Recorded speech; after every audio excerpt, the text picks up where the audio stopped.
mengarahkan haluannya ke pantai seberang, mengamuklah samudera dan badai menderu, gelombang zaman mengempas dan sulit ditanggung.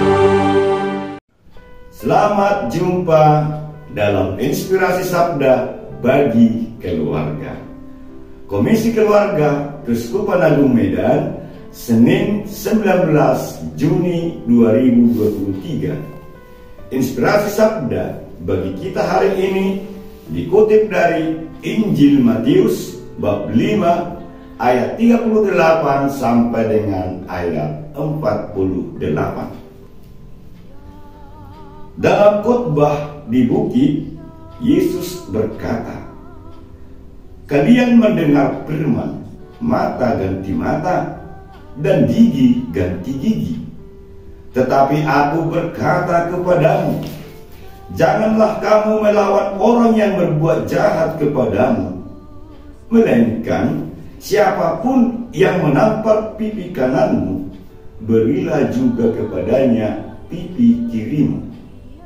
Dan kepada orang yang hendak mengadukan engkau karena menyinyini bajumu, serahkanlah juga jubahmu.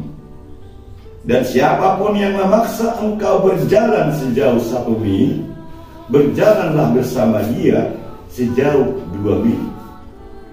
Berilah kepada orang yang meminta kepadamu, dan janganlah menolak orang yang mau meminjam daripadamu." Demikianlah sabda Tuhan. Terpujilah Kristus.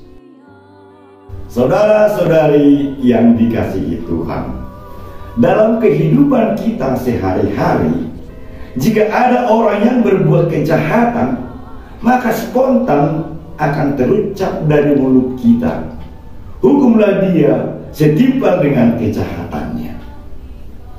Dan juga apabila ada orang yang berbuat jahat kepada kita, maka reaksi kita akan spontan memikirkan pembalasan.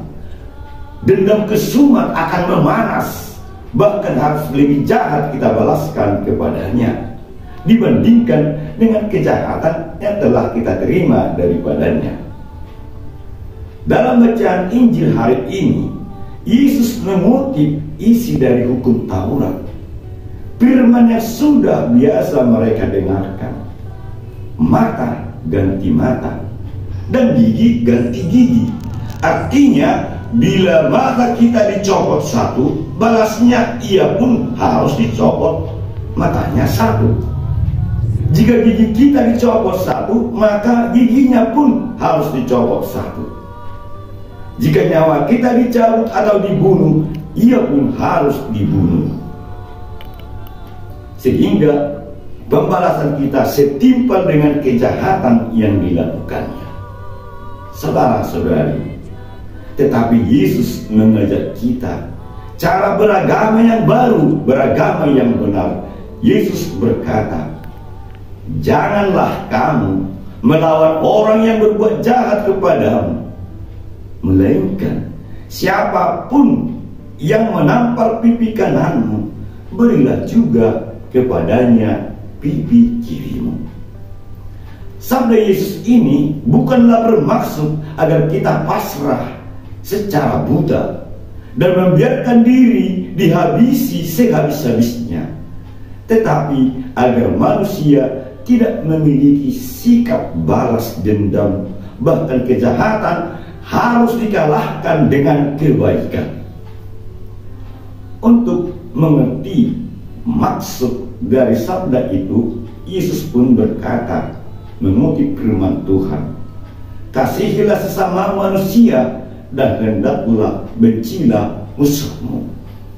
Tetapi aku berkata kepadamu, kasihilah musuhmu dan berdoalah bagi mereka yang menganiaya kamu.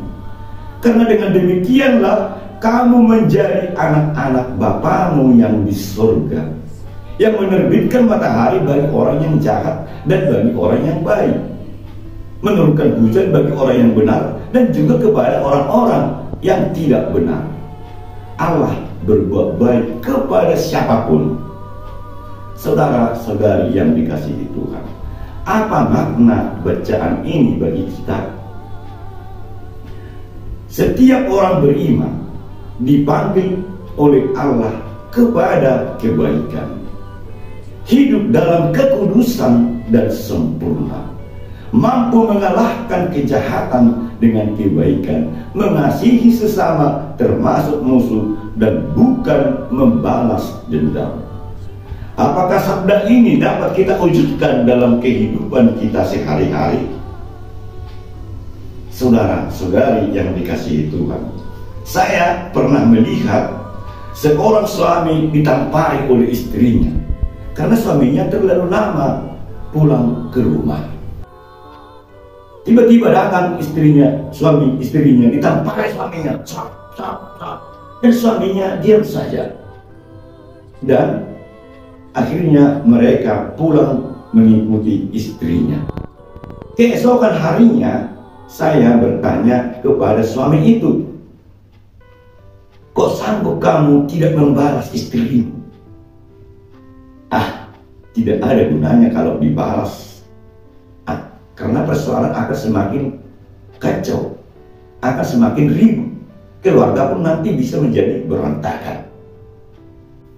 Dan katanya lagi, dan tidak mungkin juga kukotori tanganku ini berhadapan dengan keluarga, apalagi dengan istri.